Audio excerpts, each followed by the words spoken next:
Hey everyone, Judicial Watch President Tom Fitton here with our weekly update on social media. As always, thank you for joining us.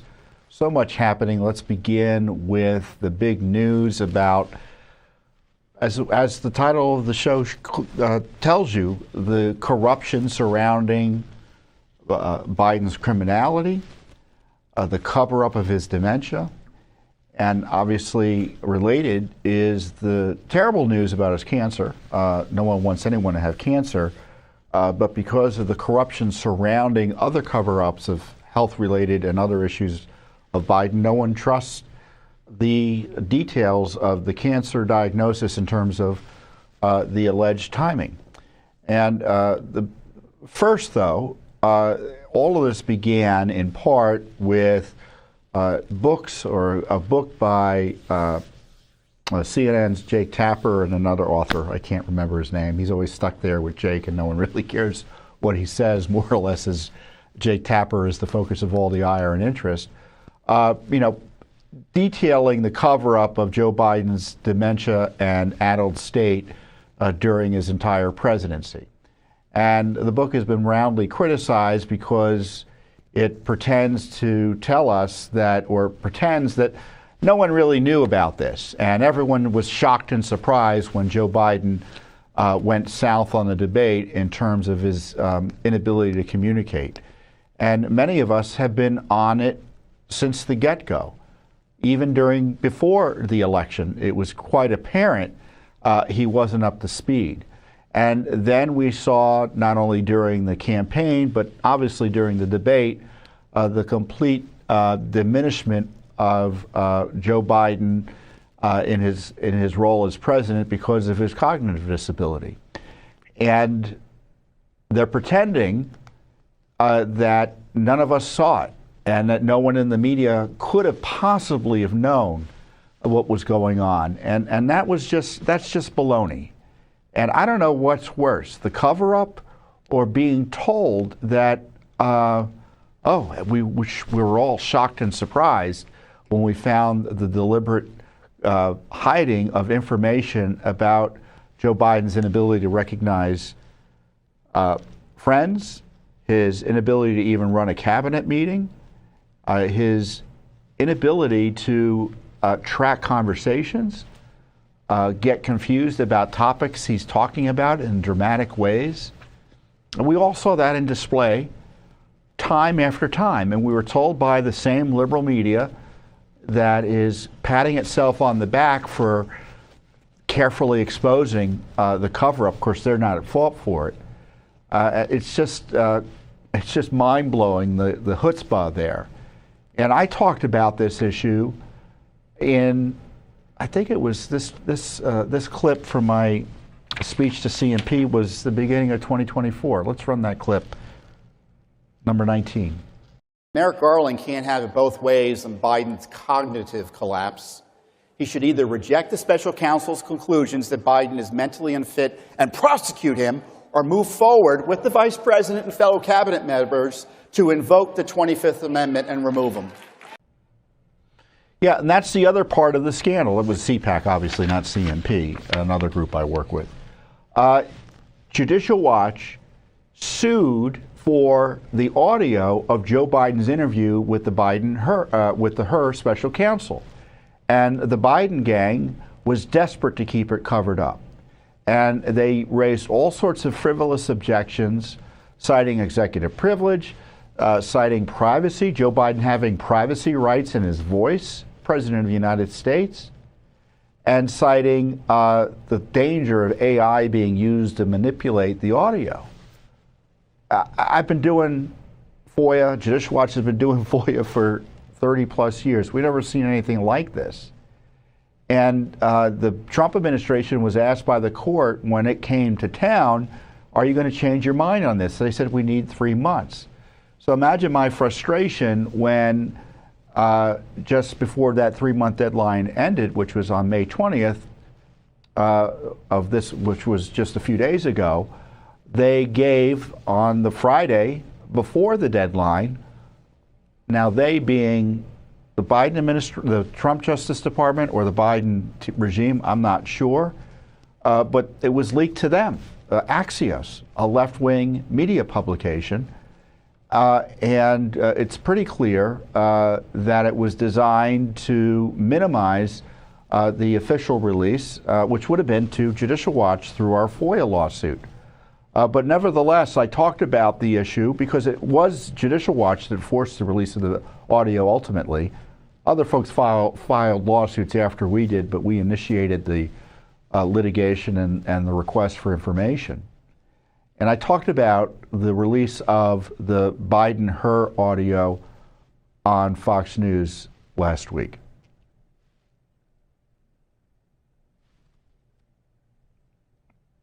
We have that. I did want to get you to weigh in on the Hur tapes that we're hearing now. What do you think?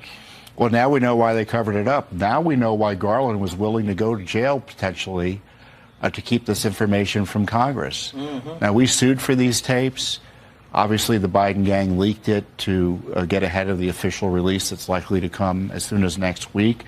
But they demonstrate that Biden was completely out of it.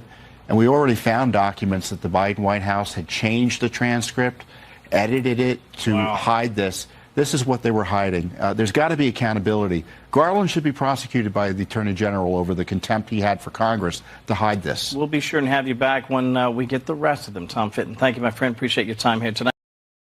And as I said, I wasn't talking about this. Judicial Watch wasn't talking about this just last week. We've been talking about it for well over a year. The litigation began, I think, 14 months ago. Here's a video of me raising the same points here at Judicial Watch. Let's go to clip 6.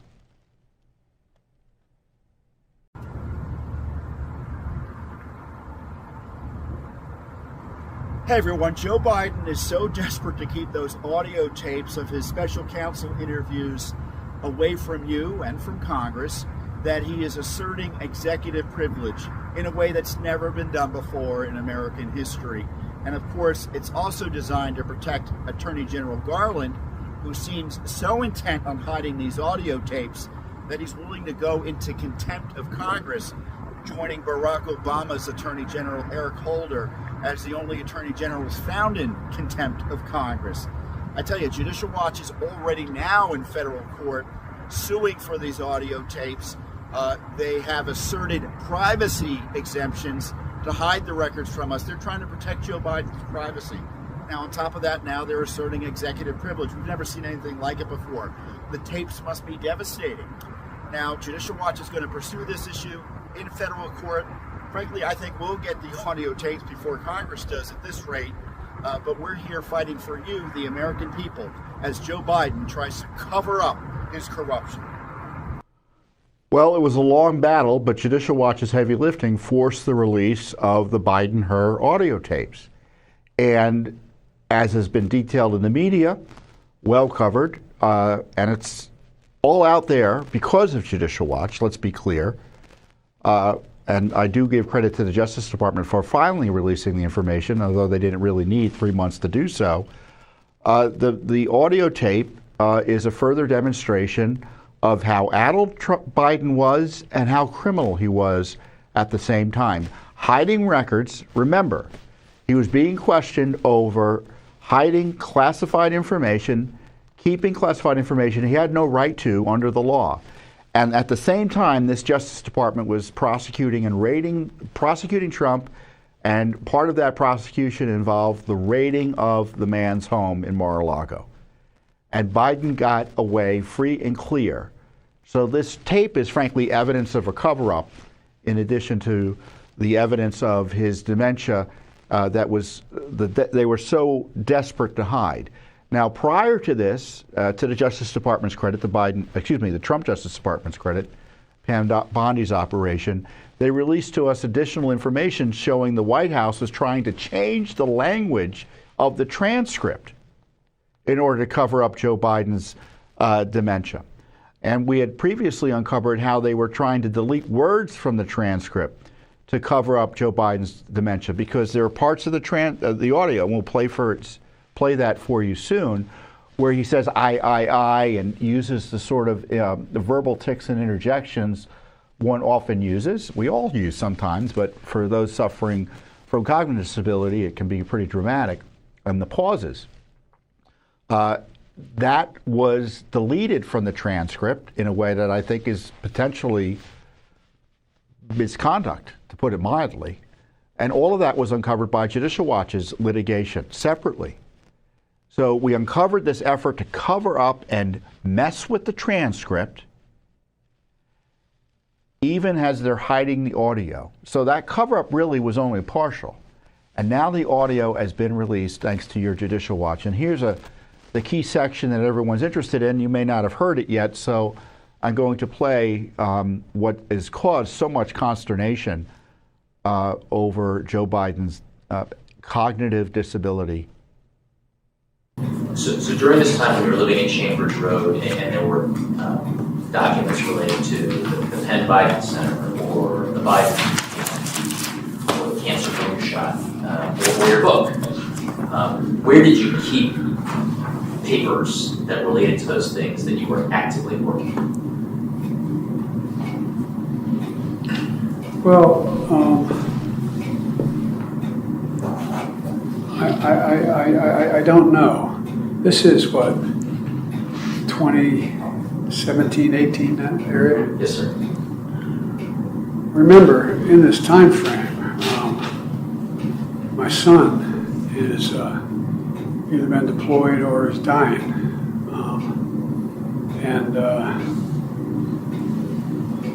And so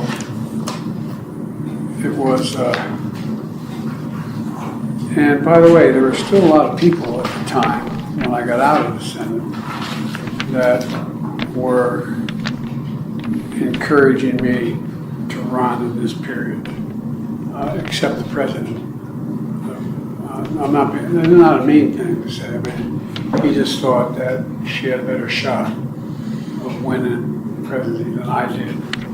And so I hadn't at this point, even though I'm at Penn, I hadn't walked away from the idea that I might run for office again. If I ran again, I'd be running for president.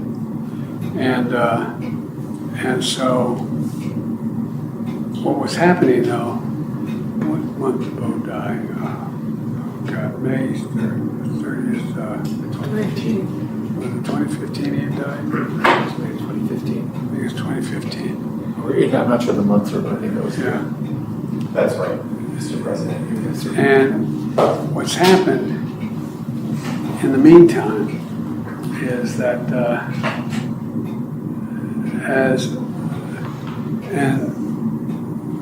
Trump gets elected in November of 2017? 2016. All right. So, why do I have 2017 here? That's when you left office, January of 2017. Okay. But that's when Trump gets sworn in January. Right, correct. Okay, yeah. And in 2017, Bo had passed, and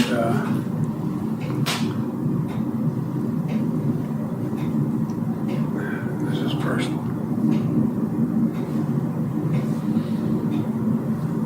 The genesis of the book and the title, Promise Me Dad, was I know you're all close with your sons and daughters, but Bo was like my right arm, and that was my left. These guys were a year and a day apart, and they could finish each other's sentences. And Bo, I used to go home on the train. Okay, and I think we heard enough here. Do you see why they did not want that audio out? And it wasn't released even after he dropped out of the campaign, because to release it would have raised questions about why he was even still in the presidency. I mean, that's the core issue. Why wasn't the 25th Amendment invoked? And it was apparent for everyone to see. And I tell you, if this audio had come out, there might have been push to remove him from office And I understand people didn't want Kamala to be the president, but we can't have someone who's so completely out of whack.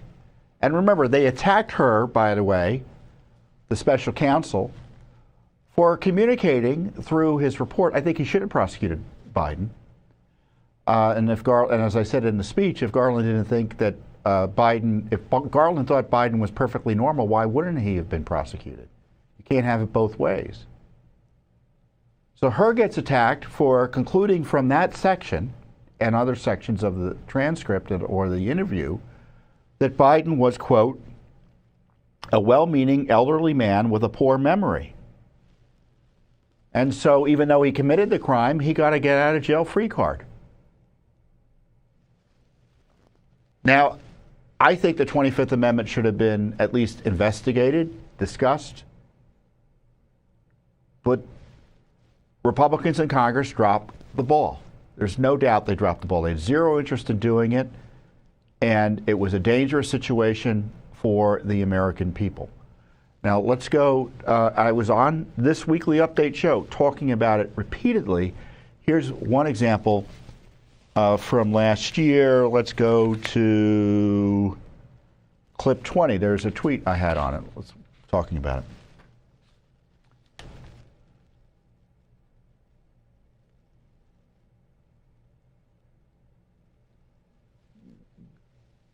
Go up a little bit to show the, yeah.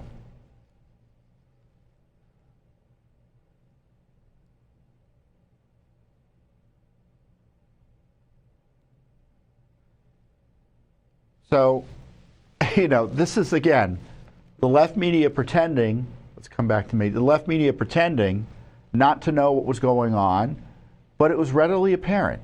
Even looking at the transcript, it was readily apparent. And you had a conclusion of the Justice Department special counsel, tacitly endorsed by Garland, who didn't object to the conclusion. He was in a position to overrule it, that Biden was out of it.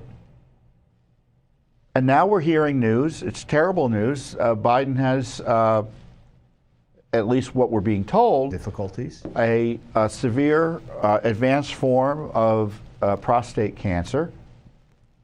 And there isn't a doctor in the world who thinks it's credible or reasonable to believe that it was just diagnosed last week, as we're being told. Here you had an expert on, not Fox News, but the lunatic fringe that is MSNBC, raising a rather obvious point that Biden likely had prostate cancer for years. Going to run for president for another 4 years. Obviously, the PSA exam is not 100% accurate, and I've never met a doctor that doesn't say you needed to do the PSA exam and also have the physical exam as well. I just find it hard to believe that any White House physician wouldn't say, okay, well, what my doctor and what every other doctor says, which is, okay, we've done the PSA test and that's fine, but at least once a year, we need to do a physical exam. Again, if you're just talking about a 78-year-old guy that is not running the free world, that's one thing. But if you're a White House physician and you have any man over 40 years old, are you not going to at least say, hey, once a year, like every other physician says, once a year, we need to do a physical exam and check? Because this is like one of the leading causes, one of the leading sicknesses for men over 40. Yeah, I mean, Joe, I think 100%. And, did they do a digital rectal exam to assess his prostate? Again, typically that's done in the presence of symptoms. To your point, he's the leader of the free world. Did they do it and not characterize it? It's hard to know. We're speculating here. I would say in an abundance of caution, probably be holistic and comprehensive. That would make sense. It is interesting to note that President Trump's, President Obama's, and President Bush II, in their most recent physicals, in their terms of office, obviously 2025 for President Trump, did comment on their PSA levels. And so they got screened while in office, and they commented on it. It's not easy to access the most recent ones from President Biden. You can read the summary articles. I couldn't access it on the archive site on the White House just before I came on.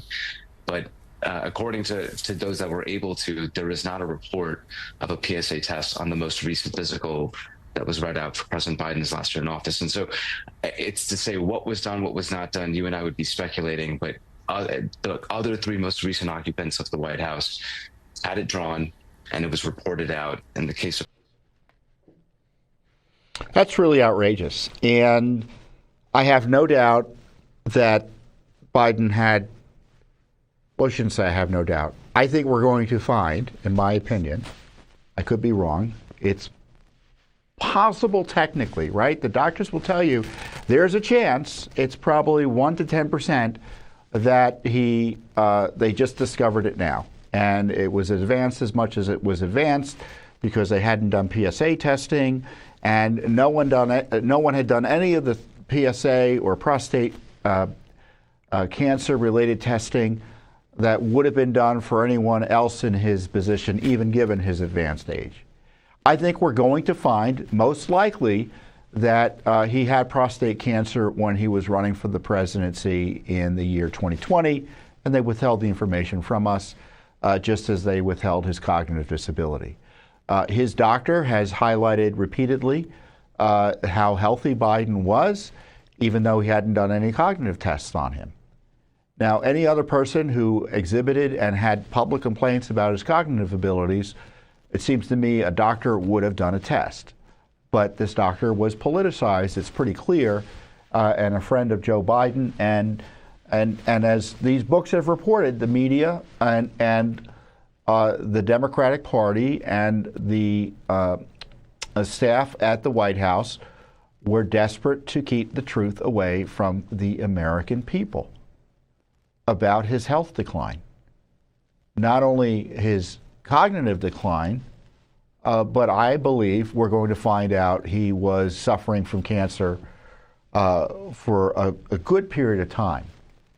And just think about this. If they knew last year, while he was running for president, that he was basically likely to die from cancer in the next term, and they didn't disclose it to the American people, what a scandal that would be.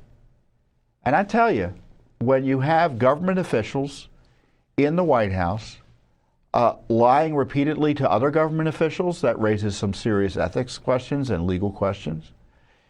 Given his cognitive decline, as demonstrated in the audio of the Biden-Hur interview that Judicial Watch forced out of the government, you have to wonder if he was capable legally of making decisions.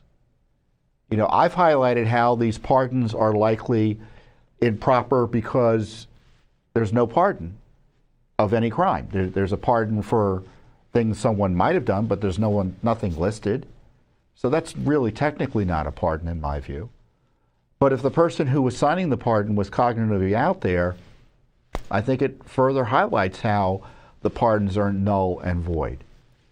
And Ed Martin, who is the pardon attorney and now the director of the weaponization working group over the Justice Department, has essentially raised those issues and wants to begin at least asking questions about it. And where is Congress on this? Are they going to have hearings bringing in all the Biden gang to ask them what they knew and when? I haven't heard that they are. Maybe they have, and I got lost in the news about the budget fight. But you know, and sometimes there's like a scandal that I know about, and I'm frustrated no one else knows about it. Or a few people who do know about it really don't want to do anything about it because it's not terribly public or interesting.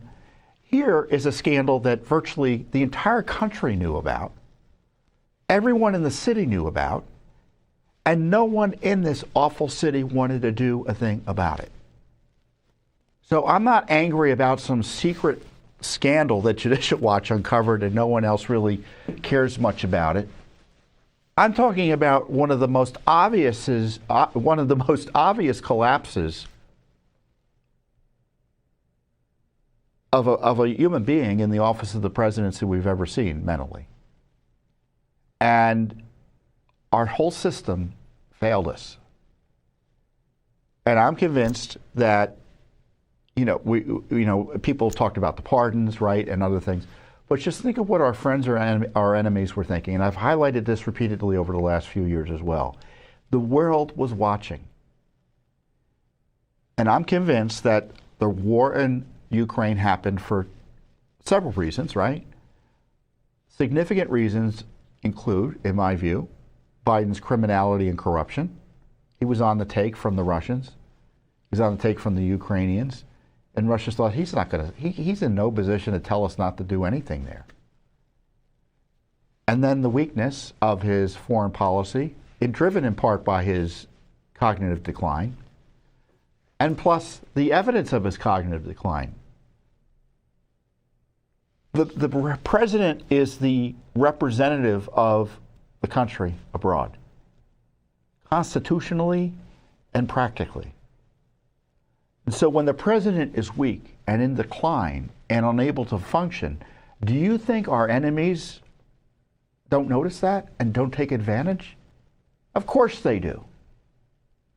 So yeah, I think the cover-up of Joe Biden's cognitive decline got people killed and placed Americans at risk, not only in Afghanistan, but subsequently in Russia. Who knows? The Hamas attack on Israel, that they see an opportunity, that Biden's out of it, let's try to take Israel out, and the administration is essentially headless, and there's nothing they can do anything, they won't be able to do anything in a aggressive way to react. And even if we are able to react in a way that protects our interests, first of all, the issue that caused the crisis may not have occurred if we were strong to begin with. But that can't be the standard. The standard has to be that the president's able to perform his duties. And if it's obvious he can't, our Constitution provides, through the 25th Amendment, a process for examining that. And the 25th Amendment, by the way, is hard to apply. I mean, there's got to be strong evidence in order for a president to be effectively removed. And even then, it's complicated to even keep him removed or basically deprived of his office for a period of time. So a lot of people failed this country in the last 4 years. The media, of course, they hate America, so that's not, of course they failed the country. The left, they hate the country, so they don't care if Biden was decrepit, because they had an opportunity to get their policies through as a result. Congress, once again, failed the country, both Republicans and Democrats. And I would argue both parties are continuing to fail the country.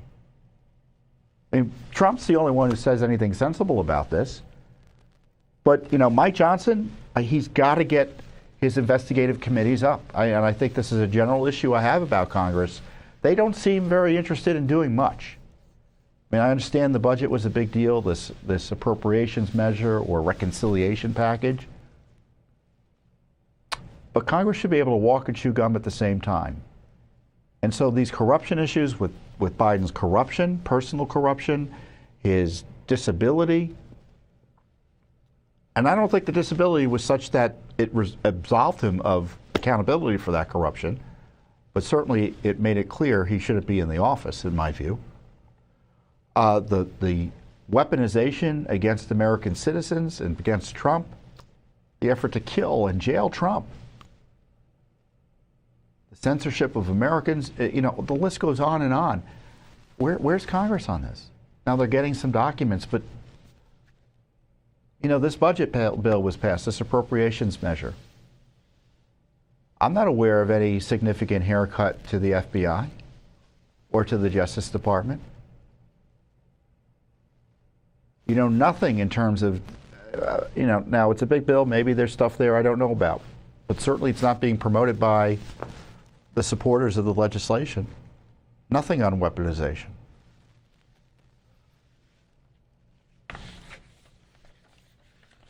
And I tell you, it gets coming back to the beginning here.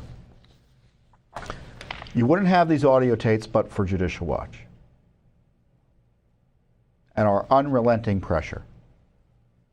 And so much of what we know about the Biden corruption scandals were the result of Judicial Watch, just as so much of what we knew about the weaponization targeting Trump was because of Judicial Watch.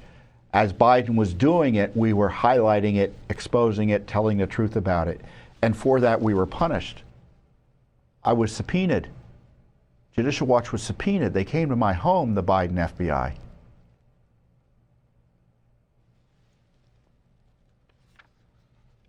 And we're just not going to stop. We are not going to stop asking these tough questions, educating people about what we find, and demanding accountability from the government for misconduct. The American people have a right to know what their government was up to, and if they were up to no good, there's got to be accountability for that. And we're doing our best within our capacities, but we can't prosecute people. We can't cut budgets. And other folks need to step up too, and hopefully through our work and our leadership, they will begin to step up.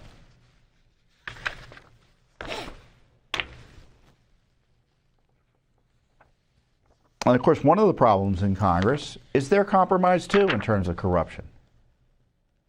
I mean, these lunatic leftists, 3 of them up in New Jersey, went to an ICE facility in Newark and engaged in essentially an assault on a federal public building that needed to be secure. And by assault, I mean quite literal, because now a member of Congress, Congressman MacIver, has been indicted by the Justice Department, Alina Habba, the acting U.S. attorney, up in New Jersey. And I'd like to think they followed our lead, because just prior to that indictment being announced, Judicial Watch had filed an ethics complaint against the members of Congress who were up there. And here's a video featuring MacIver, who's the woman in the red shirt, looks like assaulting federal law enforcement, number 18.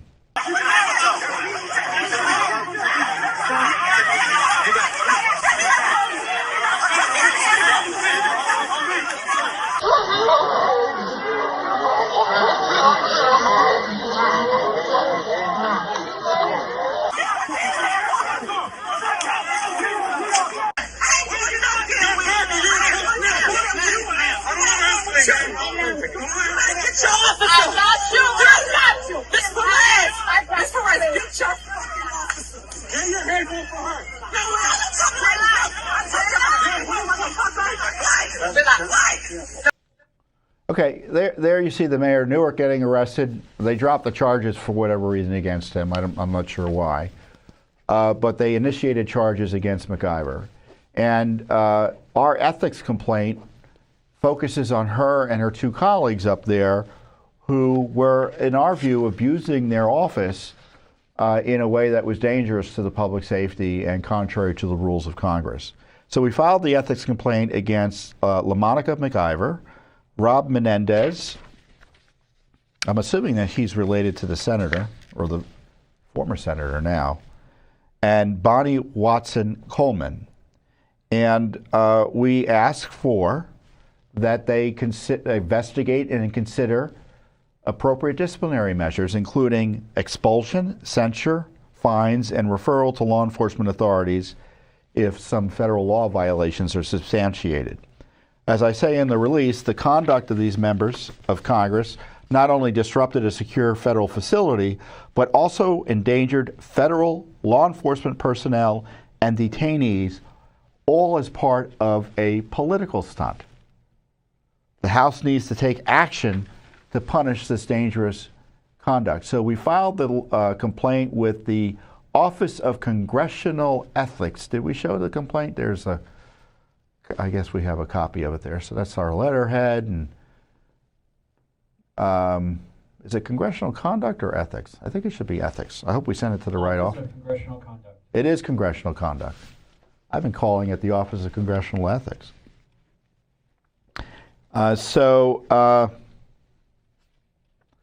Here's the kind of key part of the complaint. On May 9th, the members went up and arrived unannounced at the Delaney Hall ICE detention facility, claiming to exercise congressional oversight authority. According to the Department of Homeland Security, as a bus carrying detainees entered the facility's security gate, the representatives, along with a group of protesters, quote, stormed the gate and broke into the detention facility, bypassing security protocols. DHS reported that LaMonica McIver assaulted a federal ICE officer with body camera footage allegedly showing her barreling unprovoked through law enforcement near the gate. And then you saw at least part of that in the video I just played. The incident also involved the arrest of Newark Mayor Ras Baraka for trespassing, charged after reportedly ignoring warnings to leave the facility's premises. So they dropped those charges since then. Now, the representatives have disputed the DHS's characterization, asserting they were exercising their legal right to conduct unannounced oversight visits under federal law and denying allegations of assault or improper entry. However, DHS maintains that the lawmakers' actions endangered law enforcement agents and detainees, describing the incident as a bizarre political stunt and noting that a formal tour would have been facilitated had the representatives requested one. So Judicial Watch alleges that the allegations warrant an investigation into whether they engaged in conduct unbecoming a member of Congress, violating the rule that says, and this rule probably could apply to a lot of members in a lot of circumstances, that members, quote, shall behave at all times in a manner that shall reflect credibly on the House. And then there's obviously the potential violation of federal law, assaulting a federal officer, over which Ms. McIver has been indicted, although I don't think she was arrested, although there's a dispute about that, I understand. And in compare and contrast her treatment with the way the January 6ers were. Now, I don't think everyone should be treated like the January 6ers were since they were abused, but it just highlights just how abusive it was with their arresting and, of course, almost immediate imprisonment for so many of them for conduct quite similar, allegedly, to McIver. And McIver obviously thinks she did nothing wrong. I mean, look at this post I posted on Instagram. Her very strange and really insulting reaction. Facing a federal charge, though, are you afraid of what's going to transpire now? Here, post the full thing up. You fight on, you fight on, you fight on. And of course, the thing isn't up like we thought we were going to have. I don't know why we're not using it. You fight on, oh, you there fight we are. on. Congresswoman, you are now facing a federal charge, though. Wasn't that strange? So she thinks she's like some civil rights hero. What an insult to the real civil rights heroes and heroines of the day. I mean, she was in there trying to help criminal illegal aliens, and she was endangering not only the safety of the law enforcement, but the safety of those who are detained. I mean, the facility is secure not only to protect personnel who work there, but to protect those who are detained there. And she seemingly broke the law to do so. Now, of course, the media is very angry that Trump did this. The Trump Justice Department did this. I talked to a reporter the other day, and he was apoplectic from a mainstream news publication. Is there anything precedented like this? I said, members of Congress have been arrested all the time. Now, they'll use the usual defenses, a speech or immunity clause. They were acting within their legal authority. But tell it to the jury. Tell it to the jury. On its face, this seemed to be assault. I don't think the Trump administration had any choice but to file charges against McIver. I really don't. You can't let that pass. And, the left's love of violence I've repeatedly highlighted how dangerous it is. They see violence as a political tool and the threat of violence. And, it's not just like an esoteric debate, we shouldn't talk like that. It leads to violence. This is violent behavior. Now, whether it's a crime or not, let's give her the benefit of the doubt. It's not criminal conduct, but it's violent conduct. There's no doubt it's violent conduct. And this is, it's condoned and ratified. And think of how much energy the left has spent trying to protect those who are promoting violence and terrorism here in the United States. They say there's a First Amendment right to do it. Maybe there is in some context. But foreign nationals who do it have no right to be here. Calling for supporting terrorism against Jews in Israel. And here in Washington, D.C., we had this terrible shooting just a few days ago, murder of 2 young Israeli diplomats in the middle of D.C. As a D.C. resident, it's really disturbing to have this act of political terrorism by this radical leftist who is echoing, as he's arrested, all these chants these lunatic leftists are using to intimidate, target Jews, and incite violence. And so now, D.C.'s on edge because of this. Our whole city. And you don't think it's disruptive to the city? You're naive. I mean, what if it happened in your town? Of course the town would be nervous about it. D.C. is a small city. In terms of policy and politics and these types of events at which this killing took place, it happens all the time. These events happen all the time. So it affects the nation.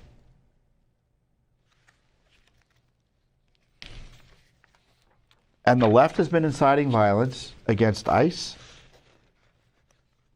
encouraging lawlessness to stop the deportation of illegal aliens who are no business being here. And, the Supreme Court is sometimes out of control in this regard, too. It's just unbelievable. I mean, I don't know what to make of the Supreme Court. Sometimes they issue rulings that are competent. Other times they're completely rogue. And I was talking about this issue on Fox News the other night. I want to bring in the author of Rights and Freedoms in Peril, Judicial Watch President Tom Fitton. How surprised were you, my friend, at the ruling? 7-2 is a pretty big win for for those who are fighting for the migrants. It is. It follows on Supreme Court skepticism of the president's ability to protect the country from an invading force of foreign terrorists that he found as commander-in-chief under this federal law that's been around forever and a day. And I don't recall seeing any Supreme Court justice on the presidential ballot list, and no one elected them to be commander-in-chief. And under this new ruling, who knows how much so-called due process these illegal alien terrorists are going to get in a way that makes it nearly impossible to reverse the Biden invasion. And at least with this particular group, these Venezuelans, with this nasty gang that's an arm of the Venezuelan government. And it's interesting because, as I'm sure you may have read, Stephen Miller said something similar when he pointed out the fact that what does that mean now if we're talking about millions, literally perhaps even tens of millions of people who have come here if there is no process for those, not everybody, but for those who have been accused of violent crimes? It could be a real problem, has been his argument. And I think this ruling is an interesting one. I want to share it really quickly. Under these circumstances, notice roughly 24 hours before removal, devoid of information about how to exercise due process rights to contest that removal, surely does not pass muster, but it is not optimal for this court, far removed from the circumstances on the ground, to determine in the first instance the precise process necessary to satisfy the Constitution in this case. Yeah, and the Supreme Court is enticing lower courts, to put it charitably, to engage in more of this lawlessness. You had a court, I forget which jurisdiction, but it doesn't matter because they all think they're running the country, no matter the jurisdiction, that's ordering the president to take steps to bring back murderous individuals from the south of Sudan or who knows where. Non-citizens, criminals deported lawfully, in my view. And they're kind of trying to take over the president's ability to protect the country as commander-in-chief, as I said, defend our borders. It's harming the public safety. It's allowing, effectively, criminals to stay here who shouldn't be allowed to stay here under law.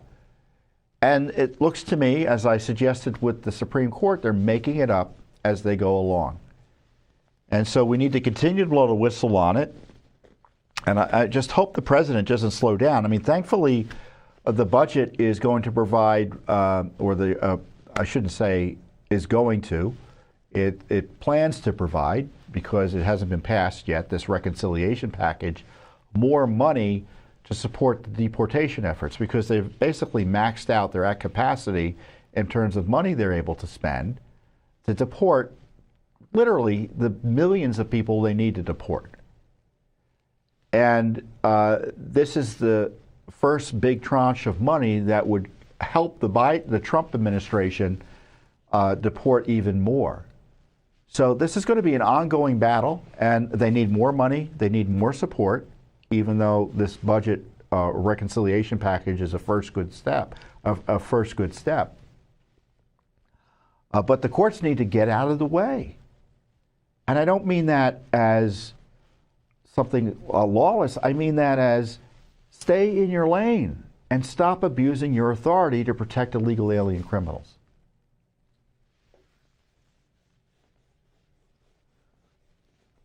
Now, I say that, maybe I shouldn't be saying these things, because the court's hearing some Judicial Watch related issues, or considering them. Including this week, they had a conference, and what happens is the Supreme Court has conferences that are private where they consider whether to take up cases or petitions for cert, as which is what it's called. And as I told you, Judicial Watch has been suing in courts across the land to ensure that ballots that arrive after Election Day are not counted, because federal law sets an election day, not an election week, not an election month. We sued in Illinois, where they count ballots that arrive for up to 14 days after Election Day. We sued in Mississippi, where they count ballots that arrive for up to 5 days after Election Day. And we just most recently sued on behalf of Congressman Darrell Issa in California, which counts ballots that arrive up to 7 days after Election Day, and creating a situation in which the Republicans in Congress lost 2 seats to Democrats due to solely ballots that were counted that arrived after Election Day. So in our view, unlawful ballots. So that case just started. In Mississippi, the case went up on appeal to the Fifth Circuit, and we won. The Fifth Circuit found that counting ballots that arrive after Election Day is unlawful. In Illinois, we didn't win on the merits because the court found that there was no standing to challenge the rule by our client. We're representing Congressman Bost in Illinois and 2 electors, 2 voters. And the court found, oh no, they don't have standing, which with all due respect is absurd. Why wouldn't a federal candidate have standing to challenge the illicit counting, as alleged, of ballots? It doesn't make any sense to me. I'm not going to spend a lot of time explaining the court decision why, but we're hoping the Supreme Court considers taking up this issue. So the court won't necessarily address the issue on the merits, but will hopefully rule or consider that why are candidates being frozen out of election challenges, some of which to me is tied to Trump and anti-Trump animus. Oh, Trump challenged elections, therefore we can't let any other candidate challenge elections. And I think there's that politics and that anti-Trump animus taints this decision-making process by certain courts. Even appointees appointed by Trump, it's not sensible what they've been doing, in this case specifically. I have something I wanted to share with you from that. Hold on one second.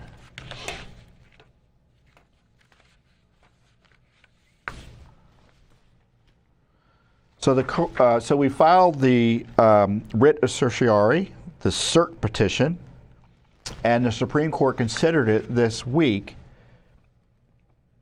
Despite Congress's clear statement regarding a single national election day, Illinois has expanded Election Day by extending by 14 days the date for receipt and counting of vote-by-mail ballots.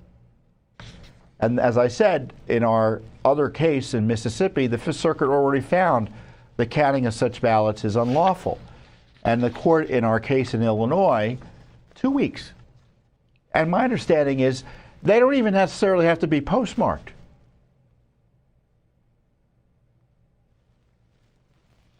And remember, a candidate for federal office can't challenge that lawlessness? For over 130 years, we asked the court, or tell the court, this court has heard claims brought by federal candidates challenging state time, place, or manner regulations affecting their federal elections. Until recently. Recently being, you know what, 2020. Boo, right? It was axiomatic that candidates had standing to challenge these regulations. Look up axiomatic. You'll see how important that is. It's almost without question. It's like a truth on its face. Indeed, it's hard to imagine anyone who has more particularized injury than the candidate has. And that's a quote from a case. That is because a candidate who pours money and sweat into a campaign, who spends time away from her job and family to traverse the campaign trail, and who puts her name on a ballot has an undeniably different and more particularized interest in the lawfulness of the election than some random voter. Petitioners are sitting multi-term congressman, Congressman Bost, B-O-S-T. Thank you, Congressman Bost, for being willing to fight with Judicial Watch here. We're honored to represent you. And 2 federal electors.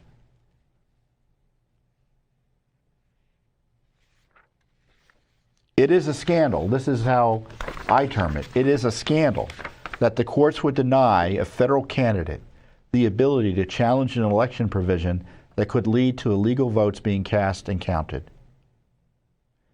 Illinois' 14-day extension of Election Day thwarts federal law, violates the civil rights of voters, and invites fraud.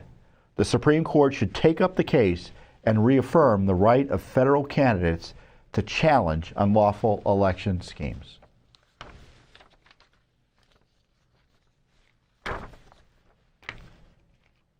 So the standing issue is a big deal. We're running into issues on it in our fights over to clean up election rolls as well. So it's concerning. But 19 states count, well, maybe now it's 17 because Mississippi's law was overruled. Although I think they're going to appeal that to the Supreme Court. So who knows what the status of that is. Well, the point is, 19 states count ballots that arrive after Election Day. And a candidate can't challenge that. That's what the judge in Illinois said. That's what the appellate court said. And we hope the Supreme Court fixes that as soon as possible. So we're going to know next week, or maybe we won't know next week, but typically it will be announced next week if it is decided whether to take the case up. So I guess it's too late to pray for wisdom and discernment since the decision may have been made. But, who knows? Maybe they put it off and they will consider it another day. Either way, we're hoping for justice from the Supreme Court on this important issue. Man, oh man, there's so much going on. What else am I supposed to cover? Oh, we were in court today against the Office of Director of National Intelligence. We were seeking records about the Wuhan leak. Let me see, I have a specific request here. Any and all requests, analyses, any and all reports, analyses, summaries, and records of communications regarding, concerning, or related to the Wuhan Institute of Virology and or the origins of the SARS-CoV-2 virus. These requests include, but not limited to, any and all related records of communication between any official, employee, or representative of the Office of Director of National Intelligence and any official or employee or representative of any other branch, department, agency, or office of the federal government. We asked for this in 2021, and it's 2025, and we still haven't gotten all the records.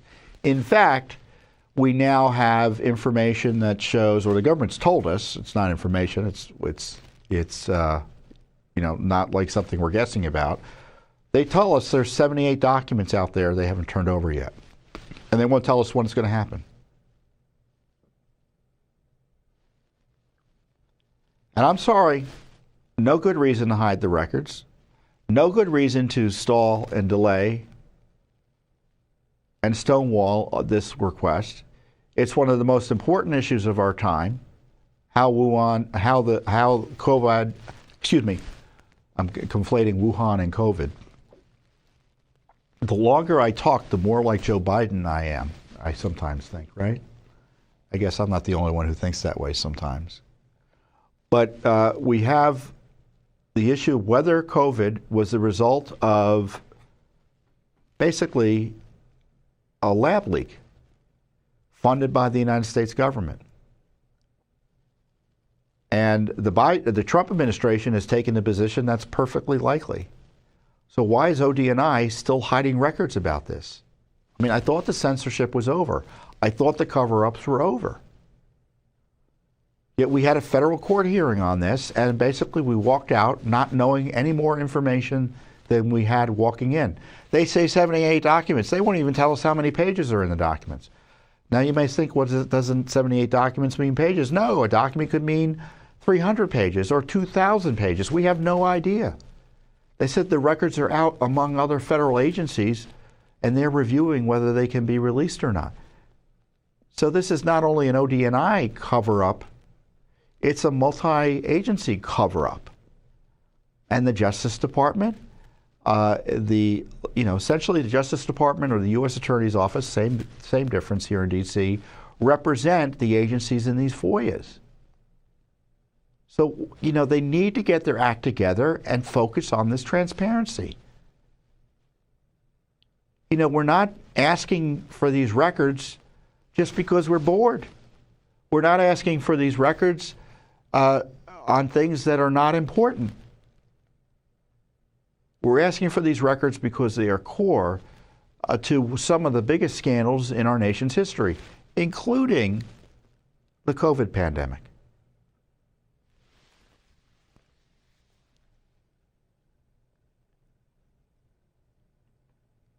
I mean, look at this video, and it shows you just how out of touch the deep state is on this. Let's run this video of, I forget the name of the doctor. It's a long last name, so I'm not going to remember it. I'll mispronounce it even seeing it. So let's run the video, tweet 12.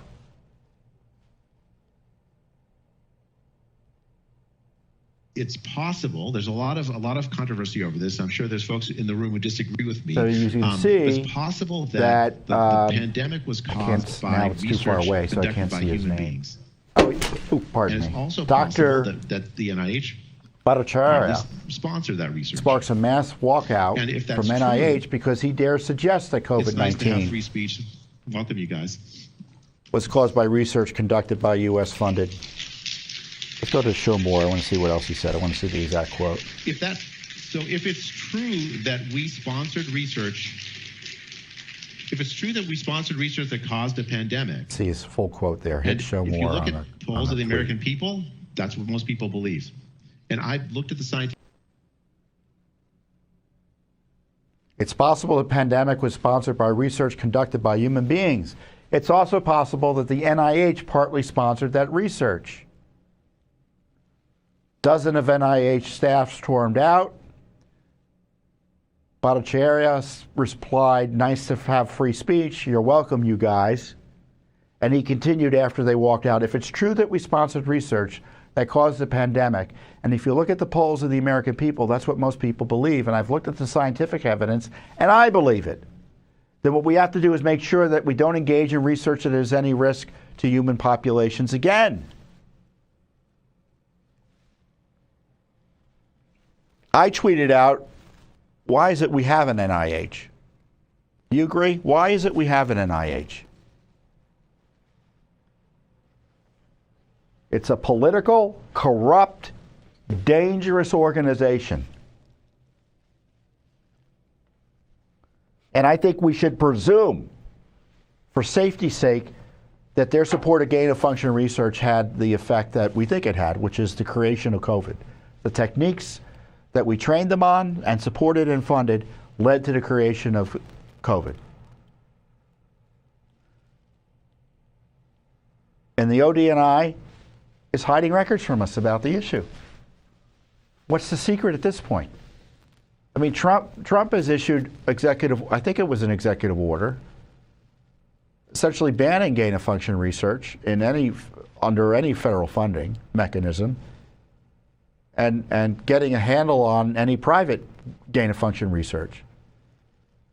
And there's no one who's done more on gain-of-function research, exposing the truth behind it, not only on gain-of-function, but all of the COVID issues and vaccinations, everything that you're concerned about, than your Judicial Watch. And it's not just us going on and talking about it. We're just this morning we were in federal court. We had an attorney in federal court trying to cut through the stonewalling. And I'll use this as an opportunity to promote my book, Rights and Freedoms in Peril. If you want to know the truth about the COVID, its origins, what we're doing in China, there's no better book than Rights and Freedom in Peril. There isn't. You need to get it. And it's a great way to support Judicial Watch because we get a little bit of every book that's sold. It's a great way to support Judicial Watch.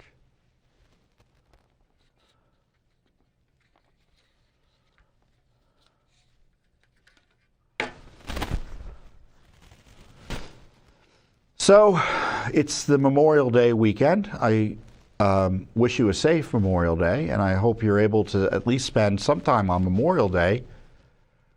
I kind of have a love-hate relationship with the Memorial Day federal way, the federal way of recognizing Memorial Day, because my birthday, which is May 30th, is the traditional Memorial Day, but the government, because the government's run for the benefit of the public employees unions, insists on celebrating Memorial Day on a Monday.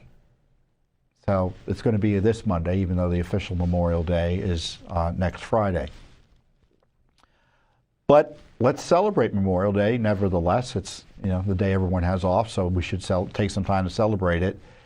And these men and women who died for us, none of them signed up to get killed. None of them signed up to get killed. They signed up to defend this country and our rights and our freedoms and our values, their friends, their families, their communities. And they're dead. There was this ultimate sacrifice made for us during the Revolution, the War of 1812, the sacrifices made during the Civil War, all the wars in our nation's history were fought by men who were defending their friends and their families and their communities, defending this great country. And the least we can do is really make sure this country is worth defending. Are we doing everything we can within our personal capacities to defend our country, to defend this constitutional republic that men and women have died for? I don't know. I'd like to think Judicial Watch is. I pray it is. Are our politicians? Some are, some aren't. But at least during Memorial Day, we I hope, think about that issue. I know the left hates the national anthem. It's too martial, right? I love it. And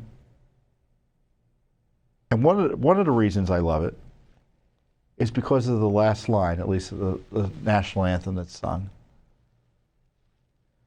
Does that flag still wave over the land of the, was it home of the brave, land of the free, right? And that's the question we should be asking every day. Does the land our